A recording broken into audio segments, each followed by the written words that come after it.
This is guest host Andrew Horowitz, and today on Money Girl, some tips on how to find a good investment advisor, ripped right out of Chapter 9 of my book, The Disciplined Investor. This is such an important topic that I've decided to split it up into 2 episodes.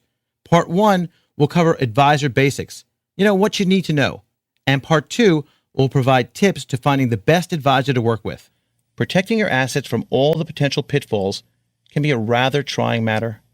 For many people, enjoying money is much more rewarding than constantly searching for ways to improve the bottom line. For others, it may make better financial or personal sense to focus daily attention on their career, retirement, or their family, and let a paid professional handle the kind of painstaking research it takes to maintain a profitable portfolio. Fortunately, for the many people out there who do not like the idea of braving the waters alone, there is an entire fleet of financial professionals willing to help. The degree and quality of that advice varies greatly, and as this book has stressed again and again, it is important to do your homework. Financial professionals come from many different backgrounds, biases, skill sets, influences, and experience. Therefore, it is imperative to assess the kind of investment strategies you are looking for, as well as the kind of person you would like to work with.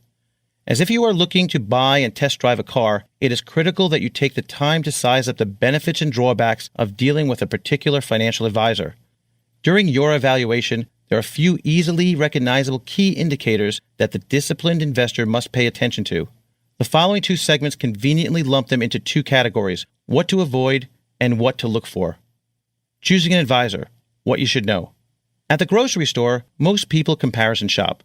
They are not likely to buy a $2 can of corn from one reputable brand when another equally reputable name is selling for $1.50. Unless, of course, you are dealing with a canned corn connoisseur. In that case, the discerning consumer would more likely buy the $5 can that was imported from Europe. Choosing an advisor is a similar process and carries many of the same potential influences. Know this: when looking for an advisor, you usually get what you pay for. Getting what you pay for in this case has a rather complicated connotation, especially considering that you are not just dealing with varying price tags. This time you're also dealing with varying pricing structures. It is true that highly regarded, experienced advisors tend to charge more than lesser-known or inexperienced advisors. It is also true that the method of payment tends to complicate things. Financial advisors earn their income by charging their clients in one of the following manners: pay per trade, fee only, fee-based, and commission-based. Pay per trade. This is a term that refers to any advisory practice that charges a rate for the simple act of trading a stock or other investment. The term pay per trade actually refers to the kind of online, self-directed investment approach covered in Chapter 8. Some companies employ advisors who may receive a base salary.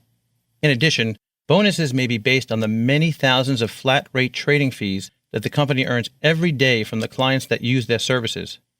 For the most part, this type of advisor is considered a broker and merely assists with your trades rather than providing advice. Fee only.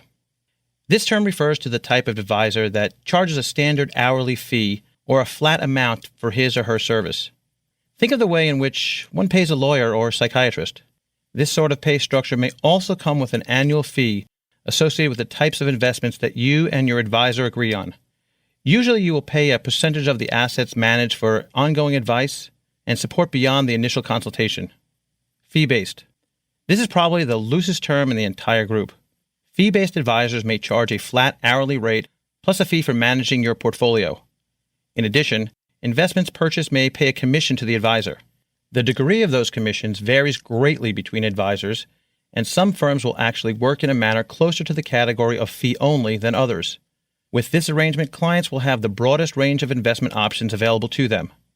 Commission-based. Anyone who has ever gone into a shoe store or car dealership knows that salespeople who live exclusively off commissions are nothing short of relentless when it comes to the advice on products or services they represent.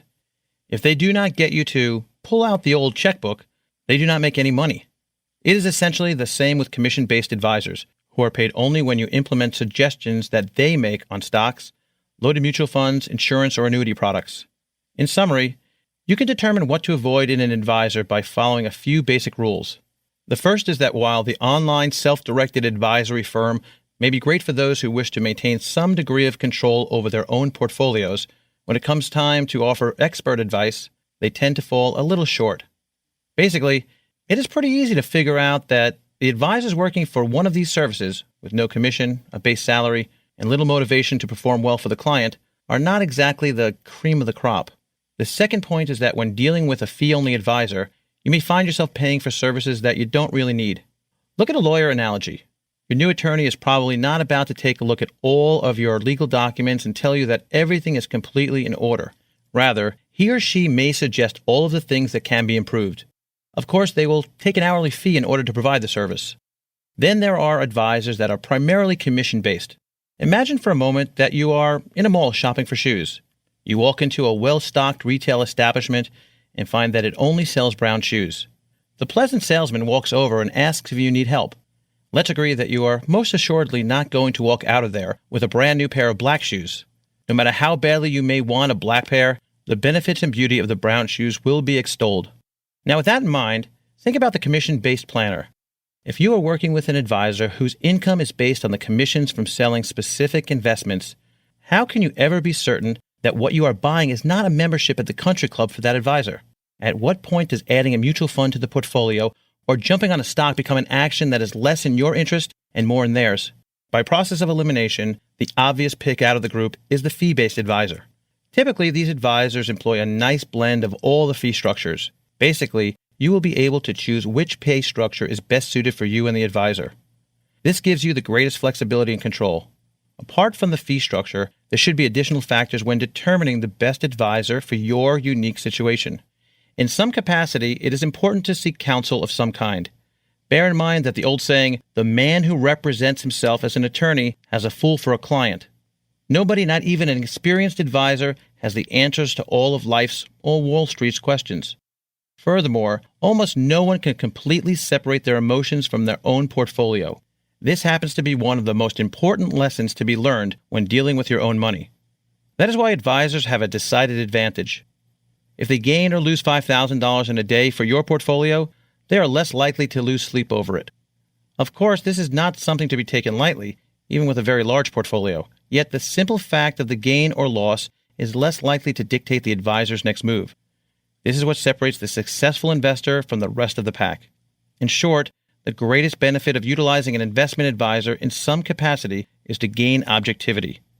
Portfolio decisions that are based on logic rather than emotion will be much more consistent with your long-term goals. Cha-ching! And that's almost all for now. Next episode, we will explore what you need to know to find an investment advisor that's a good fit.